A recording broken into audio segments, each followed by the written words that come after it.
तो मित्रों, स्वागत है आप सभी का हमारे इस चैनल में। आज के इस वीडियो में हम सभी लोग टीजीटी पीजीटी चित्रकला की तैयारी के लिए 30 महत्वपूर्ण प्रश्नों को हल करेंगे। तो चलिए इन प्रश्नों को हल करते हैं। अगर आपको ये वीडियो अच्छा लगेगा तो लाइक ज़रूर कीजिएगा। पहला प्रश्न है, काम सूत्र में चित्रकला को किस नाम से संबोधित किया गया है? तो यहाँ पे बताइएगा कि काम सूत्र में चित्रकला को किस नाम से जाना जाता है। तो सही विकल्प होगा ऑप्शन डी, आलेख। अगला प्रश्न देखते हैं, प्रश्न नंबर 62। ज्योति भट्ट किस विधा से संबंधित हैं? तो बताइएगा कि ज्योति भट्ट किस विधा से संबंधित हैं। तो सही विकल्प होगा ऑप्शन डी, प्रिंट मेकिंग। ज्योति भट्ट प्रिंट मेकिंग कला से संबंधित है और इनका जन्म गुजरात में हुआ था। अगला प्रश्न देखते हैं, प्रश्न नंबर 63। वर्तमान में ललित कला अकादमी के अध्यक्ष कौन हैं? तो बताइएगा कि वर्तमान में ललित कला अकादमी के अध्यक्ष कौन है। तो इन चारों विकल्पों में ऑप्शन सी, उत्तम पचरने जो हैं वो ललित कला अकादमी के अध्यक्ष हैं। अगला देखते हैं, नागरी प्रचारणी सभा काशी द्वारा प्रकाशित भारतीय मूर्तिकला नामक पुस्तक के लेखक कौन है? तो यहाँ सही विकल्प होगा ऑप्शन ए, राय कृष्णदास। तो नागरी प्रचारणी सभा काशी द्वारा प्रकाशित भारतीय मूर्तिकला नामक पुस्तक के लेखक राय कृष्णदास हैं। अगला प्रश्न देखते हैं, लखनऊ में स्थित रविंद्रालय रंगशाला की बाहर दीवार पर किंग ऑफ डार्क चैम्बर्स नामक म्यूरल किसकी रचना है? यहाँ सही विकल्प होगा ऑप्शन डी, के.जी. सुब्रमण्यम। अगला प्रश्न देखते हैं, मयूर आकृति मौर्य सम्राट अशोक के किस अभिलेख पर पाई गई है? तो यहाँ पे सही विकल्प होगा ऑप्शन ए, नंदनगढ़। तो मौर्य सम्राट अशोक के नंदनगढ़ अभिलेख पर मयूर की आकृति पाई गई है। अगला प्रश्न देखते हैं, भारतीय कला का स्वर्ण युग माना जाता है। तो बताइएगा कि भारतीय कला का स्वर्ण युग माना जाता है। तो इन चारों विकल्पों में सही होगा गुप्त युग। तो गुप्त काल को भारतीय कला का स्वर्ण युग माना जाता है। प्रश्न नंबर अगला देखते हैं, बैंड वाला श्रृंखला किसने चित्रित किया? तो बैंड वाला श्रृंखला जो है चंद्रमोहन कुलकर्णी ने चित्रित किया है। ऑप्शन सी सही होगा। अगला देखते हैं, अगला प्रश्न है, sir J school of art Mumbai के पहले प्रधानाचार्य कौन थे? तो यहाँ सही विकल्प होगा ऑप्शन सी, लॉकवुड किपलिंग। तो sir J school of art Mumbai के पहले प्रधानाचार्य लॉकवुड किपलिंग थे। अगला प्रश्न देखते हैं, प्रश्न नंबर 70। बसौली शैली के चित्रों में पन्नों का प्रभाव दिखाने के लिए क्या प्रयुक्त किया जाता था?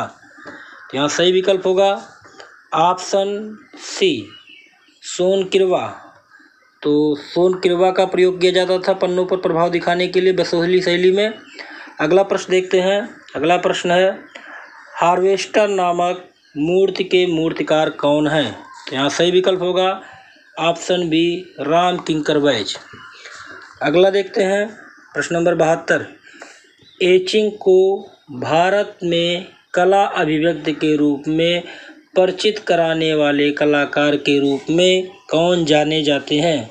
तो यहाँ सही विकल्प होगा ऑप्शन डी, मुकुल डे। तो एचिंग को भारत में कला अभिव्यक्ति के रूप में परिचित कराने वाले कलाकार मुकुल डे हैं। अगला प्रश्न देखते हैं, अगला प्रश्न है, चरम पुनरुत्थान काल का वह कौन सा कलाकार है जिसने 100 गृहों में जाकर अनेक शवों का अध्ययन किया है? तो यहाँ सही विकल्प होगा option A, Leonardo da Vinci. अगला प्रश्न देखते हैं, बोस्ट ऑफ पद्म किसके द्वारा निर्मित है? तो यहाँ सही विकल्प होगा ऑप्शन सी, रविंद्रनाथ चक्रवर्ती। अगला प्रश्न देखते हैं, अगला प्रश्न है, गल बिहार किस देश में स्थित है? तो गल बिहार जो है वो श्रीलंका में स्थित है और यह भगवान बुद्ध का मंदिर है। तो यहाँ सही विकल्प होगा ऑप्शन ए। अगला प्रश्न देखते हैं,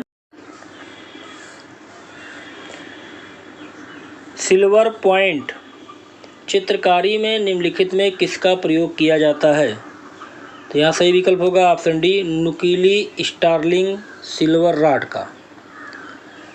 अगला प्रश्न देखते हैं, निम्नलिखित में से स्वच्छंदवादी चित्रकार कौन है? तो यहाँ सही विकल्प होगा ऑप्शन बी, हेनरी रूसो। तो फ्रांसीसी चित्रकार जो हैं हेनरी रूसो स्वच्छंदतावादी चित्रकार माने जाते हैं। अगला प्रश्न देखते हैं, विवेकानंद रॉक टेम्पल कहाँ है? तो यहाँ सही विकल्प होगा ऑप्शन सी, कन्याकुमारी में। तो विवेकानंद रॉक टेम्पल तमिलनाडु के कन्याकुमारी में समुद्र के अंदर एक टापू पर स्थित है। अगला प्रश्न देखते हैं, अगला प्रश्न है, कलिगोपाल नृत्य कहाँ का है? तो बताइएगा कि कलिगोपाल नृत्य कहाँ का है? तो ए है असम का, ऑप्शन ए सही हो जाएगा। असम में बिछुआ, नलपूजा, महारास और कलिगोपाल नृत्य, ये सब नृत्य कहाँ पर होते हैं?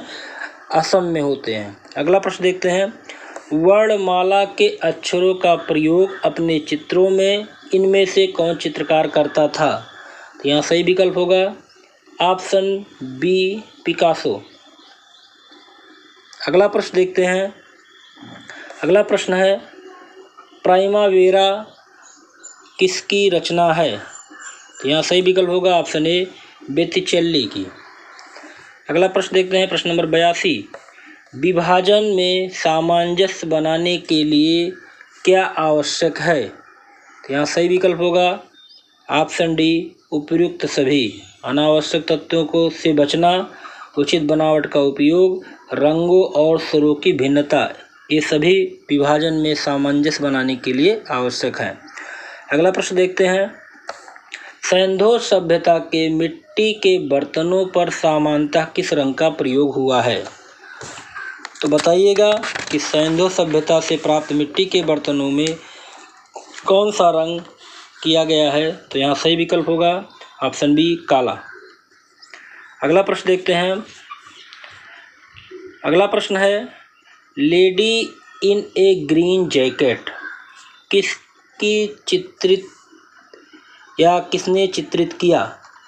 तो यहाँ सही विकल्प होगा ऑप्शन बी, अगस्त मैके। तो lady in A green jacket चित्रित किया है अगस्त मैके ने। अगला प्रश्न देखते हैं, किस कलाकार की तूलिका आघातों को रेंगता हुआ सर्प कहा गया है? तो किस कलाकार की तूलिका आघातों को रेंगता हुआ सर्प कहा है? तो यहाँ पे सही विकल्प होगा ऑप्शन बी, वान गॉग। अगला देखते हैं, अगला प्रश्न है, बैले नृत्य को अपनी कला का माध्यम बनाने वाले कलाकार का नाम बताइए। तो इन चारों में से कौन कलाकार है जिसने अपनी कला का माध्यम बैले नृत्य बनाया? तो यहाँ सही विकल्प होगा ऑप्शन डी, डेगा। एडगर डेगा द्वारा चित्रित बैले नर्तकी प्रभाववाद का सबसे उत्कृष्ट चित्र माना जाता है। अगला प्रश्न देखते हैं, अगला प्रश्न है, फ्रा एंजेलिको किस शैली का चित्रकार है? तो यहाँ सही विकल्प होगा ऑप्शन बी, पुनर्जागरण शैली का चित्रकार है। अगला प्रश्न है, किस कलाकार के अनुसार चित्र में रंग हाथों से नहीं भरे जाते अपितु रंग विधान मस्तिष्क की देन है? तो बताइएगा किस कलाकार के अनुसार कहा गया है कि चित्र में रंग हाथों से नहीं भरे जाते अपितु रंग विधान मस्तिष्क की देन है? तो यहाँ सही विकल्प होगा ऑप्शन डी, माइकल एंजेलो। तो ये कथन किसने लिखा है? माइकल एंजेलो ने।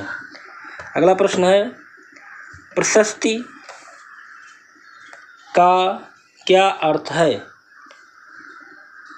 तो बताइएगा प्रशस्ति का क्या अर्थ है? तो यहाँ सही विकल्प होगा ऑप्शन डी, राजा की स्तुति। अगला प्रश्न देखते हैं और इस वीडियो का आखिरी प्रश्न है, निम्नलिखित में से मौर्य कला का सबसे अच्छा नमूना कौन सा है? तो मौर्यकालीन कला का सबसे उत्कृष्ट नमूना इनमें से क्या है? तो यहाँ सही विकल्प होगा ऑप्शन ए, स्तंभ। तो मौर्यकालीन कला का उत्कृष्ट रूप अशोक के स्तंभों में दिखाई देता है।